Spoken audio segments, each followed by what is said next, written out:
Hey y'all, welcome back to my channel. If you're new here, my name is Deidre Anderson and I'm an adult contemporary romance author. On this little piece of the internet, we talk about everything writing and everything about my writing journey and the tips you can employ to make yours a success. Now, this is episode 2 of the Freakishly Tech-ish Fridays. And today we'll be discussing Sudowrite.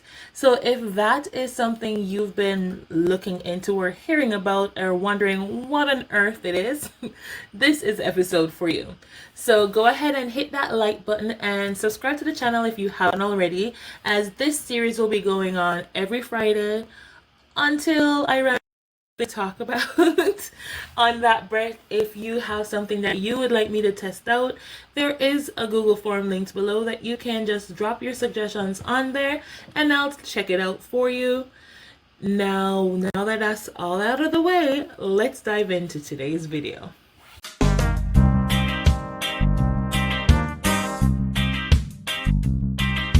So this is Sudowrite, and this is what you will see when you first sign up for the platform. Okay, so this is a brand new account, and this is basically the page you come to. As you see here, you will see, oh, they have live classes that you can sign up to, and you can basically learn how to use their platform, I assume. Quickly, it's for all it's for authors. It's author led. And so, yeah, that's pretty awesome. At least they're teaching you how to use a platform. There are quick tips. Want write to write less or more. So they're basically telling you that it can help you to write more. You know, some of us are underwriters, some of us are overwriters. So it can help you to expand or to make your writing so more concise and tight. How to change tenses. You can change tenses, and there are more quick tips. So as we did with the ChatGPT video, I'm going to just run through a quick test. We'll see what the services they offer are, and then I'll give you my opinion and let you know if it's something that I think will be beneficial to my journey or to yours. So I clicked new and it comes to this page right here. Now it has start typing or generate first draft. Interesting. I guess that if you have a story that you've already started, you can put it here. And if you want it to write it for you, there is a write button here. You need at least 20 words, it says, in order to use it. You can describe, you can rewrite, you can brainstorm. And you can also, they have what's called a shrink away. You can twist. You can come up with, that basically helps you to come up with plot twists. You can use it to flesh out characters, and you can do poetry. Now, as with the ChatGPT, I tried to watch some videos on this. There weren't a ton of them. I know Joanna Penn has been going through these softwares as well. So I will link her video below that she had on Sudowrite.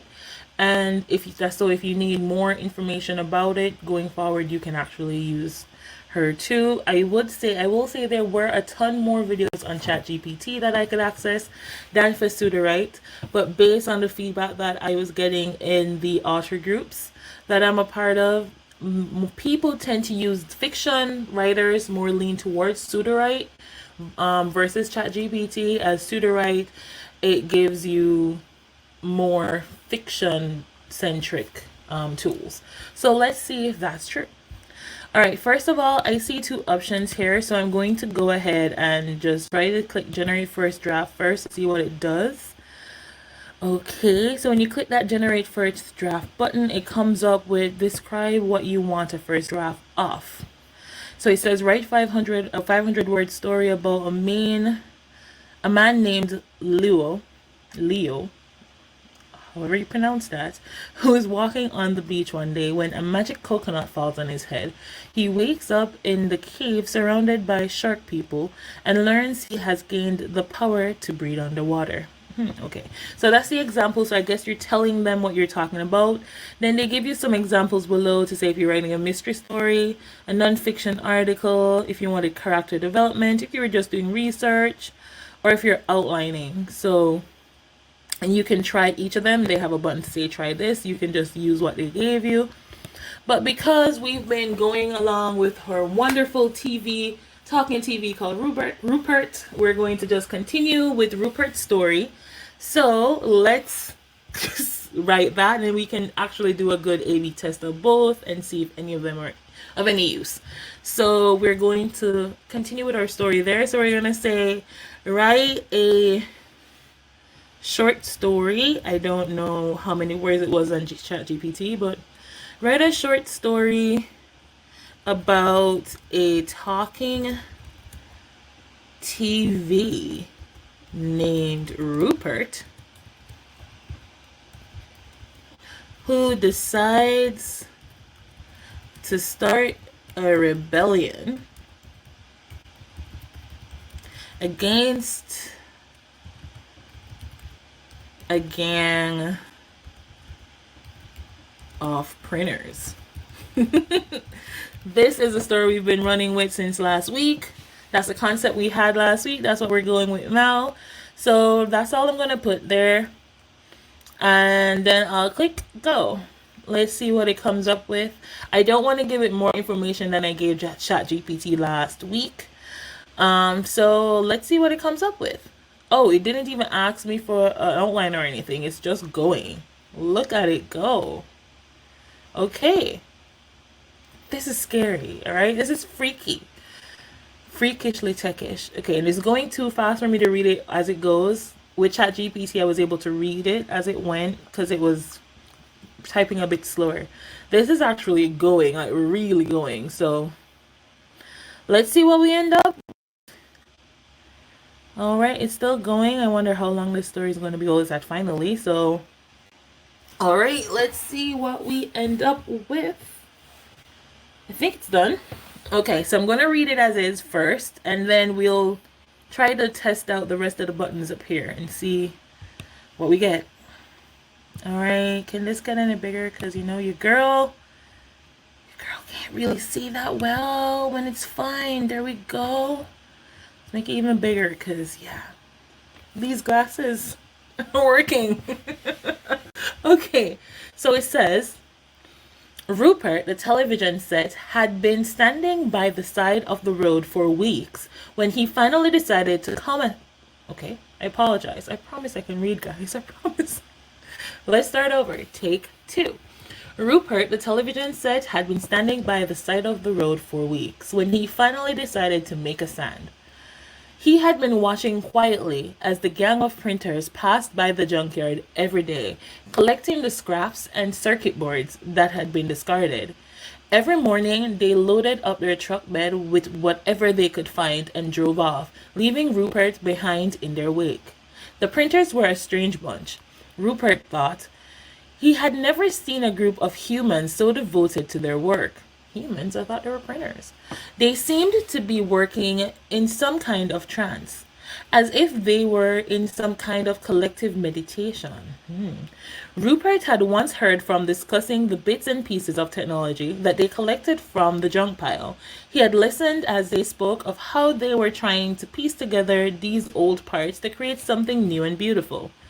Rupert had seen enough. He had had enough of these printers taking whatever they wanted without ever considering the consequences of their actions. He had had enough of their silent complacency, their lack of ambition or creativity. He had had enough of the world whirling around him, leaving him behind in the dust. No longer would Rupert be silent and passive. It was time for a change. Rupert stood up tall and Rupert stood up tall and declaimed in a voice that was both strong and clear. No more, he shouted. No more of this passive complacency. No more of this lack of ambition and creativity. No more of this disregard for the consequences of our actions. From this day forth, I declare a rebellion. You go, Rupert. The printers stopped in their tracks, stunned. Rupert was taken aback by their sheer force of his own proclamation. He had meant it to be a statement of defiance, but the words had come out of his mouth in a way that was almost magical. He felt as if he had momentarily stepped inside of a fairy tale, where anything is possible. The printers looked nervously at one another, unsure of what to do. Finally, one of them spoke. "What is it you want us to do?" Rupert thought for a moment. "I want you to join me in the revolution," he said. "We will create something new and beautiful from these scraps of technology. We will create a world where technology is not used as a tool of oppression, but instead as a way to spread creativity and knowledge." The printers looked at each other, oh no, they're printers again, and then at Rupert, and then nodded in agreement. This was a revolution they could believe in. The next day, Rupert and the printers set to work in earnest. They began piecing together the scraps of technology and creating wondrous things. They tinkered and experimented, and soon they had created a variety of devices, from robotic arms to flying cars. The inventions were not just functional, but also beautiful.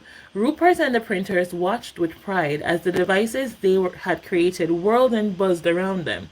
Finally, the day came when Rupert and the printers were ready to present their creations to the world.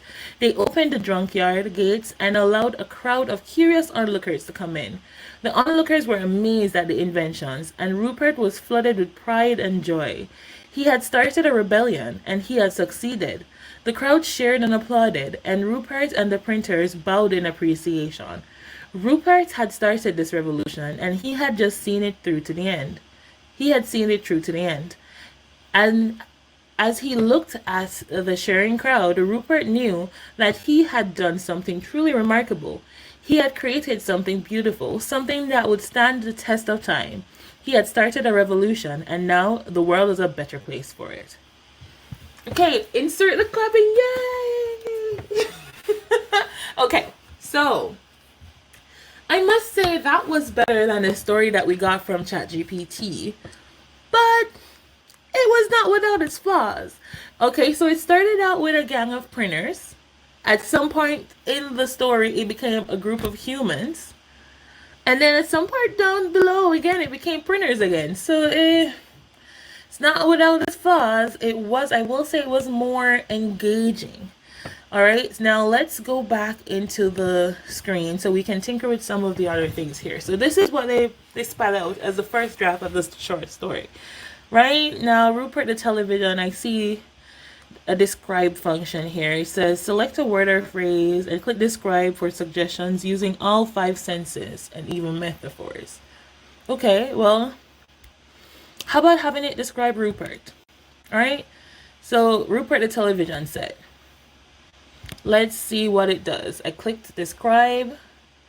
Oh, it's coming up on the side over here at the right.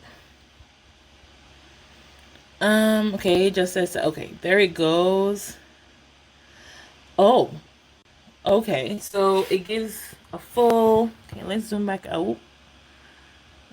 Okay, so it gives a full description here. So it says, under site, it says, Rupert was a tube with an old cathode ray tube. Tube with an old cathode ray tube? He didn't have a screen anymore. His screen was broken a long time. Okay, no, we don't want Rupert to be broken. Now, okay, so Rupert has a screen that measures 3 feet and 5 feet. 3 feet by 5 feet. Oh. His screen is black, like the night sky. He's ever so slightly crooked. Okay, no, I don't like that either. Rupert was large and had dulled down to a black-gray color, save for the screen, which had a light purple tint that brought out the grain of the fake wood panel. Brought out the grain of the fake wood paneling that composed Rupert's body. He had a white handle between the screen and the bottom of the television that could be turned on and off. But with no remote, Rupert would have to make do without. Okay, I like that one. But do we have to insert it all? Like, can I just copy it? Oh, it says copy, but will it copy the whole thing? Maybe just right click. Okay, let's just copy. But where does it go? Where does it go? Okay, let's put it here. Let's put it there. And because we have Rupert here already, let's say he. Rupert is a man, y'all. Okay. Smell. I don't think television smells, so none of these would make sense. He doesn't smell. He doesn't taste. Rupert's broken glass crashes together the way. Okay, Rupert isn't broken. Stop breaking Rupert. Okay. So at least it gives you. So I see that it gives you different descriptors of the senses. Because when you're describing things in your novel, you want to use up your senses, right? You want to tell them what the character sees, what the character hears, what the character smells and touches, right? So that's awesome in the grand scheme of things, but for our story, most of those senses don't make sense. A TV screen cannot smell or taste, so doesn't make sense for our story metaphor. He was a short, stout television set and measured a little more than a foot in height. He was perfectly round. Perfectly round. That's something I used to describe myself. He was perfectly round. Except for his angular feet. Okay, my television. Rupert is okay with just that. Okay, but in the grand scheme of things, it's a good. I can see how this would be useful, especially if you're a writer that struggles with description. This would be actually useful for you. Just highlight and press describe. Rewrite. Okay. How about we just rewrite the same description we had? The same description we added. Let's go and rewrite. Alright, so rewrite comes up here. Rephrase, there's a drop down menu. Okay, you can make it shorter, make it more descriptive. Show, not tell. More inner conflict, more intense. Okay. Alright, well, let's not do that then, because I see more inner conflict. Or show, not tell. That's something that a lot of us writers struggle with, right? What happened? My thing went. Okay. My screen went kaput. Let's refresh. Oh, at least it came back up. That was scary. Okay. Okay, so let's do this sentence. Let's try to do the rewrite and show, not tell, because I know that's something a lot of us struggle with, myself included. And let's say go.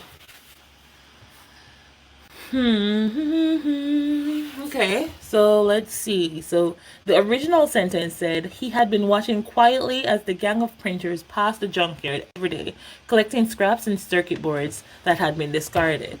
Okay, so the show, not tell, says he sat in the shadows of the junkyard long after the sun had set, keeping his eyes carefully on the printers that scampered around in their gray overalls, collecting scrap metal and tangled wires. Occasionally, one of them would shove a circuit board into their bag of loot before continuing their script. Ooh, I like that actually. Let's continue. Ooh. Okay, but one thing I realized I didn't delete. Okay, so let's delete what we had before. Oh, I like that actually. That show not tell function is pretty neat. Pretty neat. Interesting. Okay, I think the brainstorm from the videos I was watching takes you somewhere else, like if you were plotting.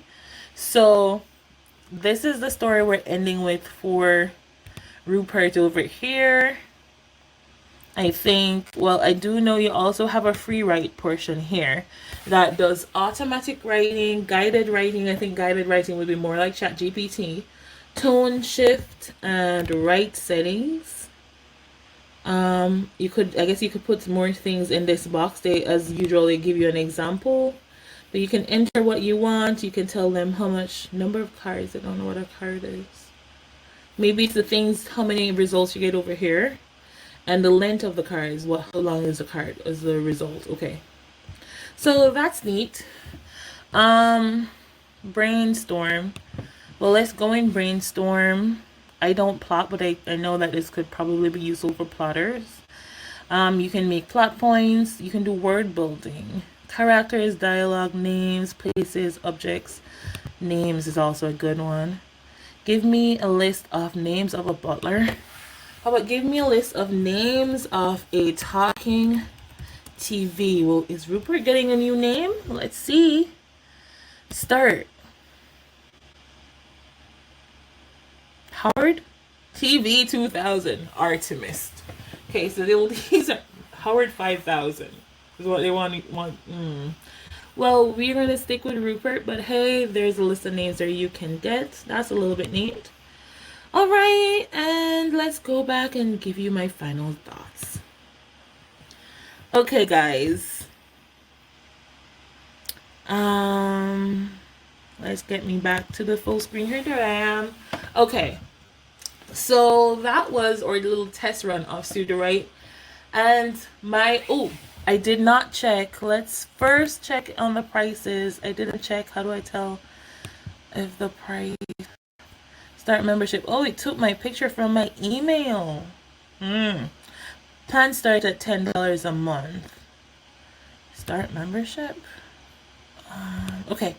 All right, so Sudowrite, unlike ChatGPT, is not free, guys. So there are 3 different plans. You can choose to do annually, and it seems that you get a 50% off if you go annually. Right? If you go monthly, then it's $19 a month for a hobbyist or a student. A professional is $29 a month. That gives you up to 90,000 words a month. They've doubled it. I don't know if this is isn't a permanent change or a temporary change, but for $29 a month you can write up to 90,000 words right now, and their max plan is at $129 a month, and that gives you 300,000 words. So for those epic fantasy type writers. Okay, so let's come back here. Okay, so this is my thoughts on Sudowrite. I will say it is better. I hope you're seeing my face and not the shared screen, but I will say it is better than ChatGPT for fiction writers, in the fact that the story, Rupert's story that we generated here, flowed much more like a fiction writer would than ChatGPT did. So I'll give it that. I did like the rewrite function where we were able to say like show not tell, right? And I did like the describe function. So my personal thoughts, I'm still for human writing over the technology from scratch, because I feel like there's just something that a human can put into your manuscript that an AI won't be able to, at least not right now.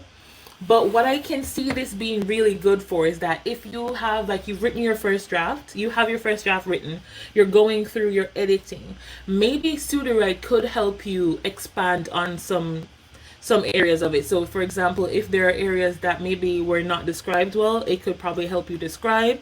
I did see something that says it could help you, if you're an overwriter, it could help you make your story more concise, or vice versa for underwriters. I think that show don't tell thing was pretty neat, and that's personally what I would use it for if you were going to use it at all, as it's not free. But I could see it being a good writing assistant or editing tool for getting to those second, third, fourth drafts. So that's what I'm thinking. That's my personal idea. Will I use it within my personal writing journey?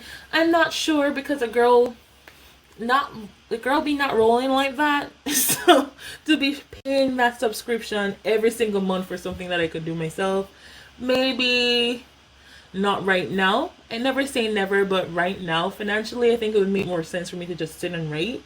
So, but if you would like to learn more about Sudowrite, it is potentially be a good tool, especially if you need that help, that additional help of expanding and showing more of your content instead of telling. And it did in fact write a better fiction story than ChatGPT. So you can keep all that information in mind. If you would like to learn more about Sudowrite, I will link the Joanna Penn video in the description box below so that you can see her, get her thoughts about it, and see her going through it as well.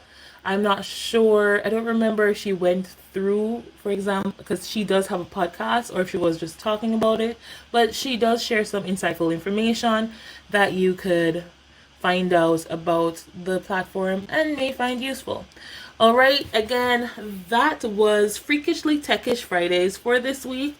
That was Sudowrite. My name is Deidre Anderson. I'm an adult contemporary romance author. If you have another piece of technology you would like me to go through and give you my thoughts on and share it with the community, go through it so that you don't have to, drop it in my, you can tell me in the comments below, or you can fill out that Google form below. It will be linked in the description box to let me know what you'd like me to go through. All right, that's the video for today, guys. Until next time, I'll see you next week. Not sure what I'll be reviewing yet, but I'll find out between now and next week. Until then, bye guys!